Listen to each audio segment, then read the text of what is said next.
Au Moyen Âge, le château de Rochefort surveillait le fleuve Charente. Pendant la guerre de Cent Ans, les Anglais et les Français se battent pour le contrôle de la ville. Aux alentours de 1660, la marine française est en mauvais état. Louis XIV charge alors son ministre Colbert de trouver un lieu sur la côte atlantique, capable d'accueillir un arsenal. Rochefort est choisi en décembre 1665, pour plusieurs raisons. Située à une vingtaine de kilomètres de la mer par la Charente, la ville garantissait une protection contre l'envahisseur maritime. Les marais environnants offrent une protection contre une attaque par la terre. Le roi veut imposer une place royale catholique forte, face à la Rochelle protestante. La Saintonge toute proche était riche en matières premières, bois et sel. En 1666, sur ordre de Louis XIV, les restes du château de Rochefort furent rasés, dans le but de créer un arsenal militaire royal. La construction navale se fait à un rythme très soutenu. 49 navires jusqu'en 1692 et environ 350 bateaux au total. Une école de médecine pour la marine est créée au début du XVIIIe siècle. À partir de 1766, on utilise des prisonniers sur les chantiers. À leur mort, les corps de certains servent aux étudiants de l'école médecine navale pour leur formation. Un bagne est ouvert à Rochefort en 1677. Il faisait partie des trois grandes bagnes du royaume, avec Brest et Toulon. On y enfermait les prisonniers condamnés à vie. Il fut fermé en 1854. L'arsenal fut fermé en 1927.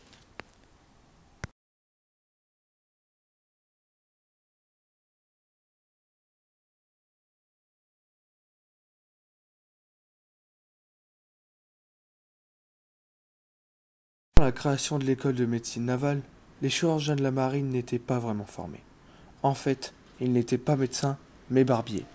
Souvent, c'étaient des jeunes gens, encore adolescents. L'ordonnance de 1689 fonde véritablement leur statut et elle crée un examen pour tester le niveau des chirurgiens. À l'époque, la marine du roi peine à recruter des gens pour ses équipages.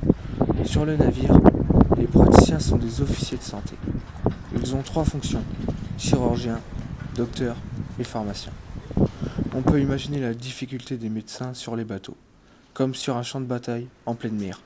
Le docteur ne peut ni endormir le patient, ni nettoyer ses plaies. Imaginez donc les douleurs des blessés. Il ne sait même pas comment identifier toutes les maladies présentes à bord, ni donner les médicaments adaptés. Il ne pouvait pas anticiper la réaction des malades. Louis XV décide de faire construire une école de médecine navale à Rochefort pour former des chirurgiens. Ce fut la toute première école de praticiens au monde. Elle fut ouverte en 1722. Jean Cochon du Puy crée une pédagogie qui va changer la donne pour les chirurgiens et crée aussi une formation auprès des malades. Les étudiants pratiquent la dissection et les préparations anatomiques. Le directeur de l'école parvient à poser ses méthodes dans le monde de la médecine. L'école de médecine navale à Rochefort ferma ses portes en 1964. Aujourd'hui, c'est un musée. Jean Cochon du Puy, qui est derrière moi, qui est le fondateur de cette école, qui est le premier médecin du port, il a imaginé quelque chose d'assez nouveau parce que c'est quelque chose de très pratique. D'ailleurs, il y a une partie théorique, mais il y a beaucoup de pratique, ce qui n'est pas du tout le cas dans les grandes facultés de médecine à l'époque.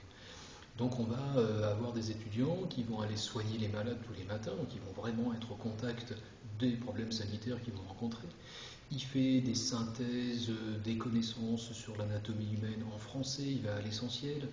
Bref, puis très très vite ils embarquent. Bref, c'est quelque chose qui est à la fois ouvert et en même temps pratique. C'est-à-dire qu'on n'est pas obsédé par l'explication théorique des phénomènes, mais si on constate que quelque chose fonctionne à plusieurs reprises, même si on ne sait pas l'expliquer, on est susceptible de l'appliquer.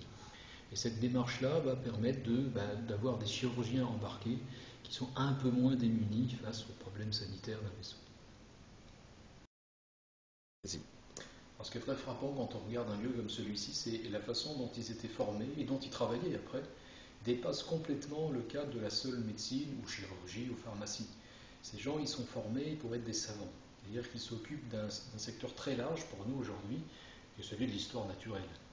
Et ça, c'est intéressant parce qu'on a, nous, l'habitude de sciences extrêmement cloisonnées, en disciplines qui se parlent, mais qui ont chacun leur méthodologie et leur connaissance propre. C'est pas du tout comme ça qu'ici, en tout cas jusqu'au milieu du 19e, on travaille.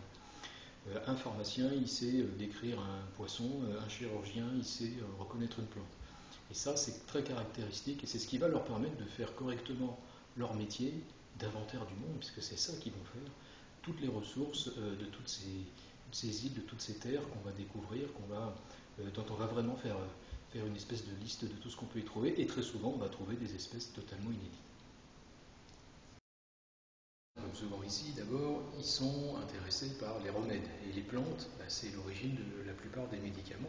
Encore aujourd'hui, c'est des synthèses aujourd'hui chimiques, mais de molécules végétales. Donc ça, pour eux, forcément, c'est logique. Botanique et pharmacie, ça marche ensemble.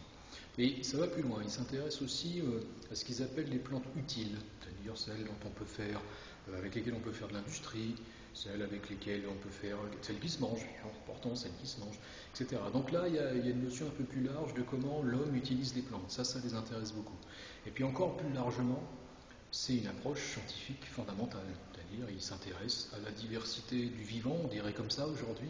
Ils veulent connaître la totalité du monde vivant, y compris du monde des plantes.